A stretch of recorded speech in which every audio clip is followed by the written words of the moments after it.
నమస్తే అందరికీ. ఈరోజు మనం ప్రస్తుత రోజు కర్మ అనే దాని గురించి మాట్లాడుకుంటున్నాం. పోయిన వీడియోలో నేను చెప్పినట్టు ప్రస్తుత రోజు కర్మ అంటే ఏమిటంటే, మీ ఇంట్లో ఎవరికైనా కోపం ఉంటే మీకు కోపం వస్తుంది. ఎవరికైనా తొందరపాటు అనేది తొందరపడి మాట ఇవ్వటం అనేది ఎవరికైనా ఉంటే మీకు వస్తుంది. లేదా వేరే ఎటువంటి క్వాలిటీస్ ఏవైనా ఉన్నా గానీ మీకు గూడా వస్తాయి. ఓకే.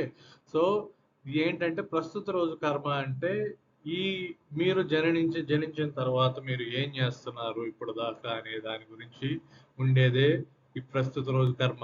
సో, ప్రస్తుత రోజు కర్మ అనేది ఎటువంటి ఇన్‌ఫ్లూయెన్స్ లేకుండా ఇప్పుడు మీలో ఎవరైనా గనక చిన్న పిల్లలు ఇంట్లో ఉన్నవాళ్ళు వీడియో చూస్తుంటే బాగా గుర్తుపెట్టుకోండి. మీరు పిల్లలకి ఒక రకమైన ఎన్విరాన్మెంట్ ఇంట్లో క్రియేట్ చేయాల్సుంటుంది. కోపం, ఆవేశం, చిరాకు, అరుపులు వాళ్ళని భారీ ఎత్తున బెదిరించేసి, భయపెట్టేసి ఆహ్, వాళ్ళని ఒక దోవలోకి తీసుకొద్దామనేది ఇటువంటివి చేయకూడదు. ఇటువంటివి చేసినప్పుడు ఏమవుతుందంటే వాళ్ళ మైండ్‌లో కూడా ఆ భయం ఎక్స్‌ప్రెస్ చేయలేకపోవటం, లేకపోతే మాట్లాడలేకపోవటం, కొంతమందిలో నత్తి అనేది గూడా వస్తుంది. సో, ప్రస్తుత రోజు కర్మ అనే దాని గురించి చాలా జాగ్రత్తగా వహించాలి.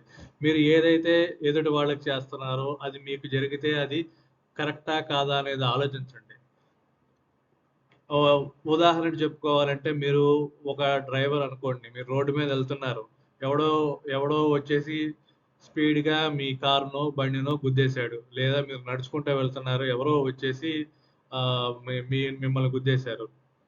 సో, అప్పుడు మీరు ఎవరైనా ఎలా రెస్పాండ్ అవుతారు? చాలామంది రెస్పాన్స్ ఎలా ఉంటుందంటే, ఒక ఎవరు వినలేని తిట్లని లేదా ఎక్కడ ఆలోచించలేని తిట్లని తిడతా ఉంటారు.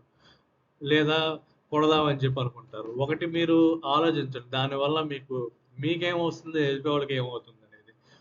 ఎవరైతే అలా చేశారో వాళ్ళు కేర్‌లెస్‌గా ఉండి, రెక్లెస్‌గా సమాధానం చెప్తే మీరు రియాక్ట్ అయితే అది ఒక రకంగా మనం చూడాల్సుంటుంది. కానీ సాధారణమైన పరిస్థితుల్లో ఆహ్, పూర్తి స్థాయిలో క్షమించండి అనేది నేను చెప్పను గానీ, కానీ దానికి ఎంతవరకు రెస్పాన్స్ ఇవ్వాలో అంతవరకు రెస్పాన్స్ ఇవ్వండి. అంతేగాని రియాక్ట్ అవ్వటం అనేది అంటే రియాక్ట్ అంటే పూర్తిగా కోపం తెచ్చుకోవడం అనేది, పూర్తిగా ఎళ్ళటం అనేది అది కరెక్ట్ కాదు.